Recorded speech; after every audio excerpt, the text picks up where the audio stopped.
use your video notes on adding integers. Remember that an integer is just a positive or negative whole number. As you are watching the video notes, a couple things to keep in mind.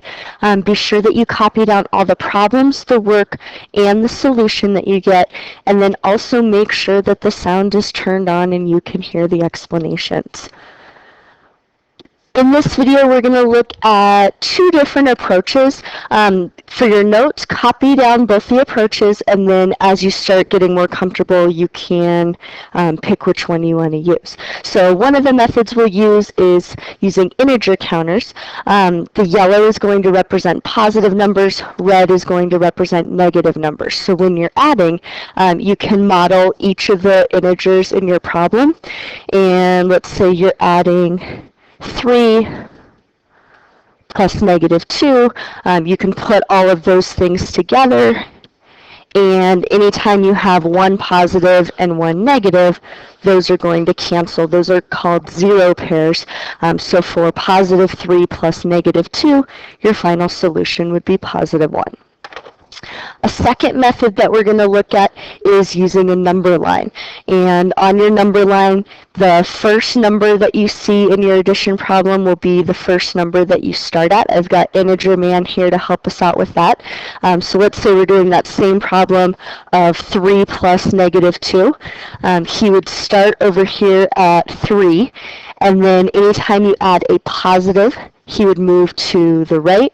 Anytime you add a negative, he would move to the left. So for 3 plus negative 2, he would start at 3, move 2 to the left, and you would also get 1 for the answer on that.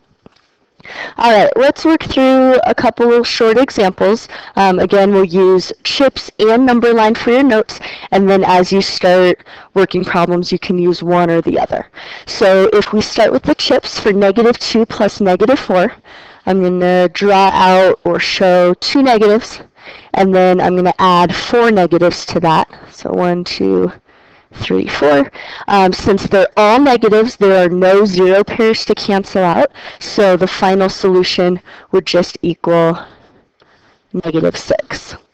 Okay, if we were to use Integer Man, he would start at negative 2, and then since we're adding a negative, he would move to the left 4 spaces. So 1, 2, 3, 4, also ending up at negative 6. If you want to show that without stick figure, without Integer Man, you could start at negative 2, move 4 spaces to the left, and then end at negative 6, just like that. Okay, again, two methods. They'll both give you the same solution. Okay, next example, positive 5 plus negative 2. We'll start by showing 5 positives, and then to that amount, we're going to add 2 negatives. So since we have positives and negatives, we have a total of 2 zero pairs. So those will cancel, and we'll end up with positive 3. If we're showing this on the number line, Integer Man's going to start over here at 5, and then when we add a negative, he's going to move left 2 spaces. So starting at 5, left 2 spaces, and get 3 for the answer. Okay, next, negative 3 plus positive 7. So with our integer chips, we'll start by showing 3 negatives, and then we're going to add 7 positives to that amount. And then just keep in mind that those are not part of the problem. All right, this time we have a total of 3 zero pairs. So all of those are going to become 0, and we're left with positive 4. Integer Man would start at negative 3, move 7 to the right, and end at 4.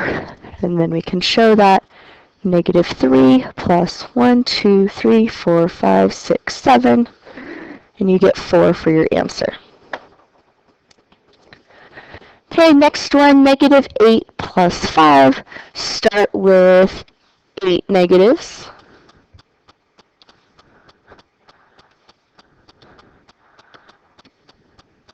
And then we're going to add 5 positives to that. So that will have a total of 5 zero pairs. So those 5 negatives and those 5 positives will become 0, and we'll have 3 negatives left over. Okay, integer man starts at -8, takes 5 steps to the right, 1, 2, 3, 4, 5, and ends at -3. Just like that. All right, next we're going to do the same thing. We're just going to look at what happens if you have more than 2 numbers that you're adding together. If you are using your chips, you can start by just showing each of those numbers. So -1 plus 5 positives plus 6 negatives.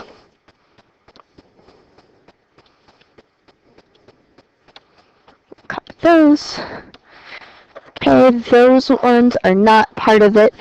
So we can start canceling out our 0 pairs. So that would be 1 0 pair, and then we would have a total of 4 more 0 pairs. So final answer would be -2.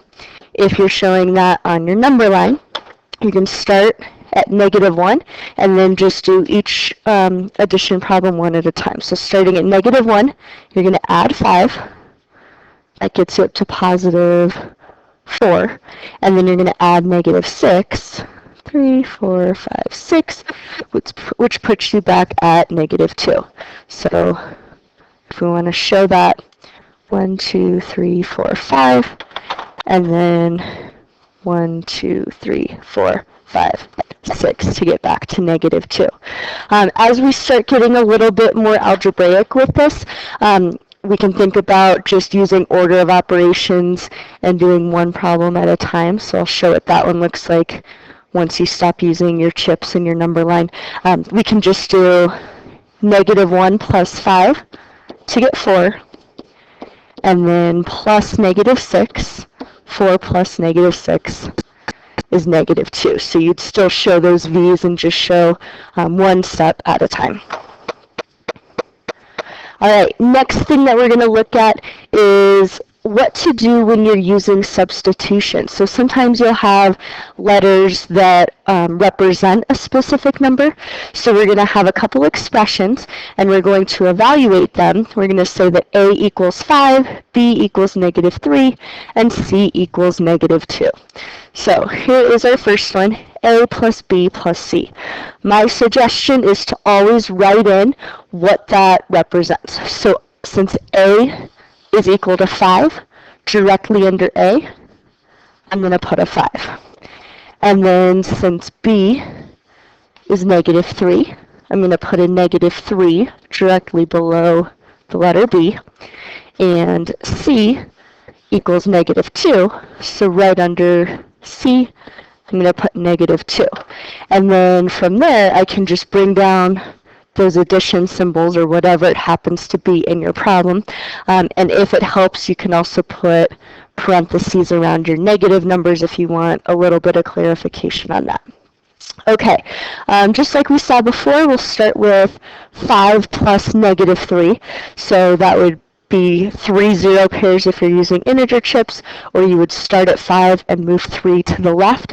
When you do that, you'll get +2, and then bring down plus, and then -2, and then when you add 2 plus -2, you're going to get 0, since those are 0 pairs. Okay, next example, we're going to do the absolute value of C plus B. So just like I did before, use substitution. So C is still -2. B is -3. And then in black, I'm going to bring down all the symbols I haven't used yet, which would be my absolute value symbols and my addition symbols. And then just like before, if you want to put parentheses around the -3 just to keep it clear that it's plus a negative, that can help. Okay, 2 negatives plus 3 negatives. Remember, our picture would look like this: 2 negatives plus 3 negatives. That's going to be a total of 5 negatives. and then we'll bring down the absolute value signs. And then since we're doing absolute value, we're looking at how far away -5 is from 0 on the number line. So that would be 5 units. So absolute value of -5 is just +5, and that would be the solution of the absolute value of C plus B. All right, final two things that we're going to look at are just some rules that you can use instead of using your chips and your number lines, especially when you start getting into bigger numbers. You're not going to want to draw it out every time or refer back to your number line. So we're going to look at a couple shortcuts you can use. The first rule is when you are adding two integers that have the same sign. So something like +8 plus +10 or -8 plus -10. When you do that, you're going to add the absolute values, and then you're just going to keep the same sign. So obviously we know that 8 plus 10 is just 18. Absolute value of each of those would just be 8 and 10, and since they're both positive, we're going to leave it positive. Down below, I think about it if you have 8 negatives, and then you add 10 more negatives to that, that'd be similar to doing 8 plus 10, but since they're both negative, you would keep that negative symbol. So you would end up with a total of 18 negatives. Okay, so the key here is that they have the same sign. If they have that, you're going to add your absolute values. If you are adding numbers or integers that have different signs, you are going to end up subtracting the absolute values, and then you're just going to use the sign of whichever integer has the larger absolute value. So if you're thinking about either maybe the chips, if I have 8 negatives and 10 positives, I have more positive, so that means my final answer is going to be positive.